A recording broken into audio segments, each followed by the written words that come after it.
Look, I know this isn't the most exciting topic. Even my wife says that this video will be boring. But hear me out, because the heated steering wheel is way older than you think. Like, way older. And I need the world to know. Take a guess right now on the first car that you think had a heated steering wheel. Go ahead. You're wrong. Like me, you probably thought that the first car with a heated steering wheel was some 90s or 2000s luxury car. But it wasn't. In fact, heated steering wheels were invented before Norway became an independent country, if you can believe that. And I think that I can make a good case that the Ford Model T was one of, if not the first car to get heated steering wheels. And I'm going to prove it. But before we talk about the first car to actually have a heated steering wheel, we need to give credit to who I believe invented the first heated steering wheel at all. And that man is a Mr. Robert W. Coan, an aluminum casting businessman out of England who would patent many inventions, most of which involved aluminum construction like phone holders and step plates for running boards. Coan would make quite a name for himself in the aluminum casting business, especially his crankcases, called the, quote, Coan Cast Clean crankcases, which were well regarded for their quality, it seems. He would make many products for the auto industry, aero industry, and his novelty casts still show up on antique sites from time to time.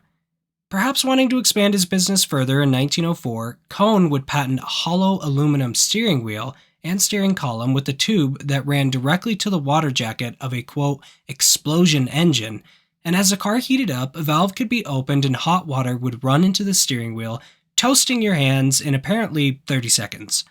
Once the desired temp was reached, the valve could be closed again. Maybe a crude design, but in an era of simple electrical systems and poor batteries, the idea seems really clever. Coan's invention would show at a few trade shows as a model from around 1904 to 1908, but the invention was always referred to as a novelty, and it does not seem that it was ever put into production.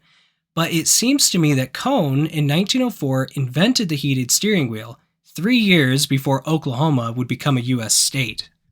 And while Robert W. Coan should be remembered for being the first person to invent the heated steering wheel, we still need to ask the question of when the first heated steering wheel was actually put onto a car.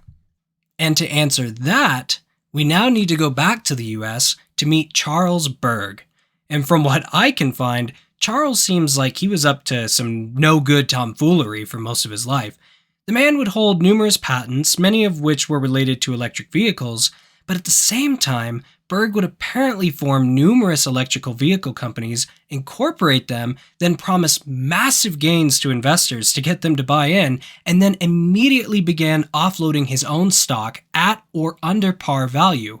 There are reports that he would trade stock in his companies for anything he wanted, from pianos to luxury suits.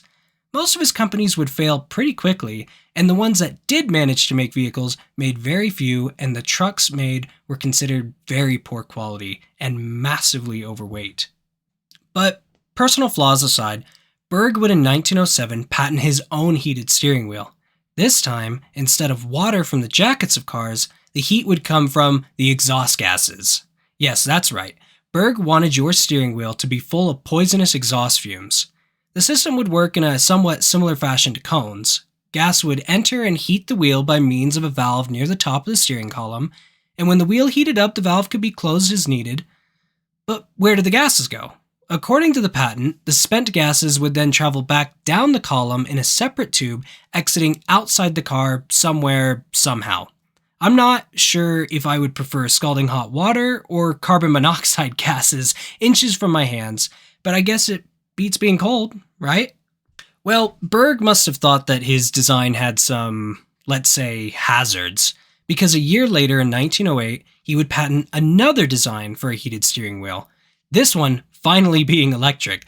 The wheel would again be hollow, but this time resistance wires would be inside and would heat up at the flip of a switch. The design even called for a switch that could turn on or off more coils, allowing you to regulate the exact temp you wanted. Things are starting to sound familiar now, and less dangerous. But again, I cannot find any evidence that Berg's two inventions were ever put into production while he owned the patent. And now, for this next part, we have to leave the land of facts and enter into the land of conjecture. because at some point between his patent filing in 1908 and 1912, these patents would apparently change ownership, and his name is not mentioned anywhere with the new owner. The new guy in charge of the car's most important invention would now be Grant E. Smith, a man that I would describe as a steering wheel fanatic. This guy over the course of his career would patent dozens of steering wheel designs, from tilting steering wheels to his own heated steering wheel, more on that in a second, to designs on how to make steering wheels. This guy was a little obsessed with steering wheels and ways to improve them. And around 1912, a company led by him would be capitalized at $150,000. The oh-so-creatively named Warm Hand Steering Wheel Corporation would be formed. Can you guess what they wanted to sell? The company would own both of Berg's patents, but would also incorporate into it a new design by Grant Smith. This time, instead of electricity or fumes or hot water, Smith's wheel would be heated by warmed air that flowed over the exhaust manifold. The function would be the same as the exhaust heated wheel, but no longer carry the risk of gases entering into the car. So 1912 would come around, and the Warm Hand Steering Wheel Company would go on a marketing blitz. Ads would proudly declare, quote, "The warm hand wheel is just what its name indicates, a steering wheel that will keep the hands good and warm even in the biggest blizzard that ever blew down from the north." And many ads would spend time showing how much safer driving with the heating steering wheel was.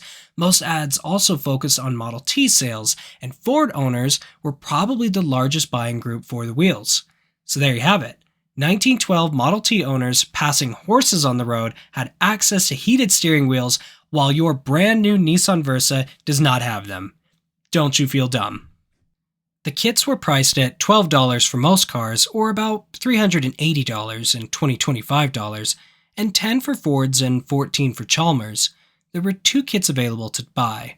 One kit involved a hollow wheel in which warm air from the exhaust would flow into it, and the other would involve keeping your wheel and two heating pads being installed where you wanted them. For the design with heating pads, a wire would then be run directly to the magneto or battery. To turn the wheel on, you would insert a plug into a socket till a desired temp was reached and then unplug it to cool it down. Pretty simple. The company seemed to focus on the electric heating pads most because the warm air design is seldom mentioned, and I could not find an image of one in their advertising at all.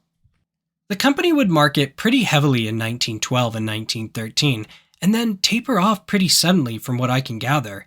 In 1916, a new company would be formed and take control of the Warm Hand Steering Wheel Corporation, and aside from a brief advertising stint in 1917, nothing else would be said of the company, and I have to guess that it ceased operations. And that's a shame. Heated steering wheels are becoming more and more common today, and to some buyers, it's a deal breaker not to have one. But we would not be here today with what we have without the pioneers who worked so hard to keep motorist hands warm during winter driving.